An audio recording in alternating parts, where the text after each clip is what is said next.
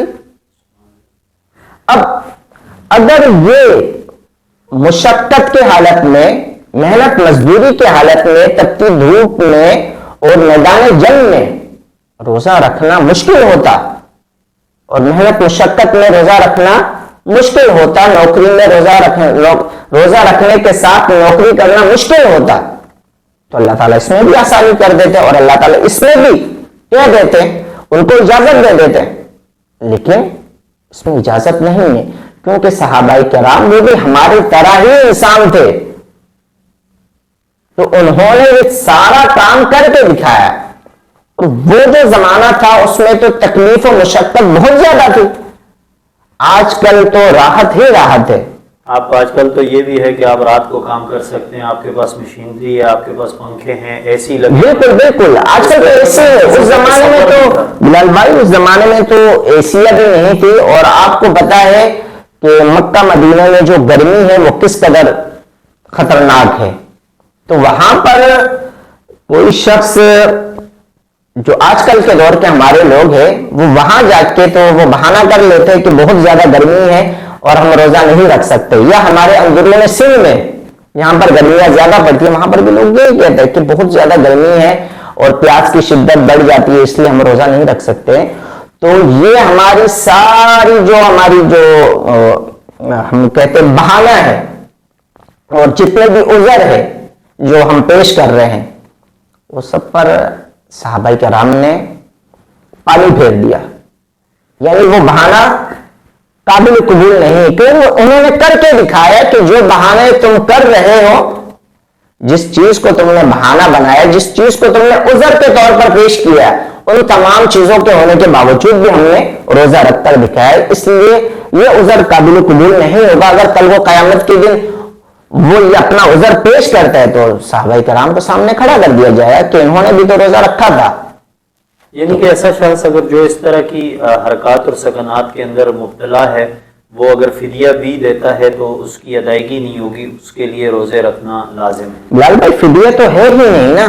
اچھا، فدیہ کے بارے میں تو میں نے آپ کو بتا دیا تھا کہ فدیہ اس شخص کے لیے ہے جو بالکل روزے سے معذور ہو گیا ہو، یعنی اس کی عمر اتنی زیادہ ہو گئی ہے یا وہ ایسے بیماری میں مبتلا ہو کہ اس کے لیے روزہ رکھنا ہی ممکن نہیں ہے. تو فدیہ تو ایسے شخص کے لیے، نوجوان ہٹا کٹا سارا کام وہ کر سکتے، صرف روزہ نہیں رکھ سکتا. مفتی صاحب ایک آخری سوال ہے کہ ہمارے عموماً تاثر جو ہے معاشرے کے اندر سوشل میڈیا کے بعد جو ہے نا کچھ چیزیں بہت زیادہ عام ہوئی ہیں، جس طرح کے کچھ جملے استعمال کیے جاتے ہیں کہ جی رمضان جانے پٹھان جانے، اور اسی طرح ایک جملہ یہ ادا ہوتا ہے، لوگ ایک دوسرے کو عذرائے مذاق کہہ رہے ہوتے ہیں کہ جی شیاطین قید کر دیے گئے، آپ ابھی تک آزاد پھر رہے ہیں. پھر بعض مرتبہ سیاستدانوں کے لیے یہ جملے استعمال ہو رہے ہوتے ہیں، ایک دوسرے کی جو ہے مخالف شخصیات کے لیے یہ چیزیں استعمال ہو رہی ہوتی ہیں. تو آپ شرعاً اس کا حکم کیا ہے، اور آپ کیا سمجھتے ہیں معاشرے کے اندر یہ جو چیزیں عام ہو رہی ہیں اس کی وجوہات کیا ہو سکتی ہیں؟ بلال بھائی دیکھیں، دینی معاملات کو لے کر مذاق کرنا یہ بہت ہی نامناسب بات ہے اور بہت ہی خطرناک قسم کی بات ہے. بعض چیزیں تو ایسی ہے کہ انسان مذاق میں بول جاتا ہے لیکن اسے پتہ نہیں چلتا کہ اس مذاق کی وجہ سے وہ ایمان سے جا رہا ہوتا ہے. تو دینی معاملات میں تو انسان کو مذاق نہیں کرنا چاہیے. اور کسی کو یہ بھی جو آپ نے الفاظ بتائے کہ رمضان جانے اور پٹھان جانے، یہ تو انتہائی نامناسب الفاظ ہے، نہیں بولنا چاہیے. اور دوسری بات یہ ہے کسی بھی انسان کو شیطان سے تشبیہ دینا. دیکھیں انسان اشرف المخلوقات میں سے ہے اور اسی انسان کو فرشتوں نے سجدہ کیا ہے، اس کی عظمت کتنی بلند ہے، اور ایسے انسان کو، اسی انسان کو شیطان سے تشبیہ دینا جو کہ اللہ تعالیٰ کا نافرمان ہے اور لعنت کا مستحق ہے اور لعین ہے، جس کو اللہ تعالیٰ نے اپنے دربار سے نکالا ہے، اس کے ساتھ تشبیہ دے رہے. تو یہ انتہائی نامناسب قسم کی بات ہے. ایسے الفاظ سے انسان کو ہمیشہ احتیاط برتنا چاہیے، چاہے وہ کوئی بھی ہو، کتنا بھی مخالف شخص کیوں نہ ہو، شیطان سے کسی بھی شخص کو تشبیہ نہیں دینی چاہیے. مفتی صاحب آپ اس حوالے سے کیا کہیں گے مختصراً کہ یہ جو چیزیں ہمارے یہاں معاشرے کے اندر عام ہوئی ہیں، یہ مذہب سے دوری کی وجہ سے ہیں یا ہمارے ہاں یہ جو سوشل میڈیا والا کلچر آیا ہے اس کی وجہ سے زیادہ عام ہو گیا؟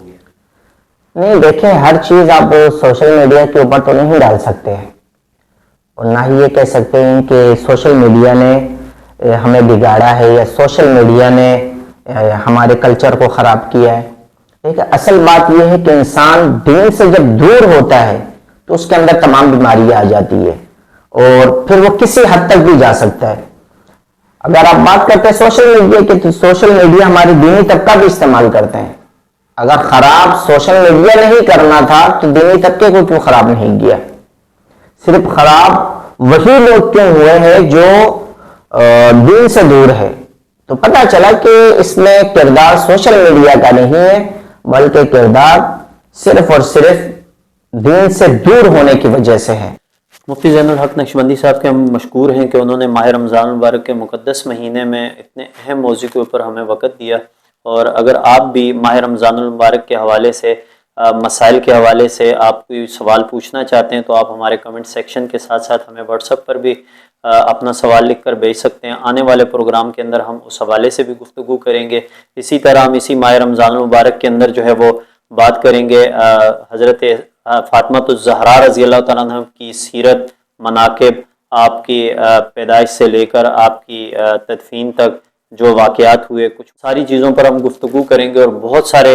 معلومات جو ہے وہ آپ تک پہنچائیں گے۔ اور اگر آپ ہمارے پروگرام کے حوالے سے کوئی رائے کا اظہار کرنا چاہتے ہیں، اپنی بہتر رائے کا اظہار ضرور کیجیے کمنٹ سیکشن کے اندر اور ہمارے واٹس ایپ نمبر پر۔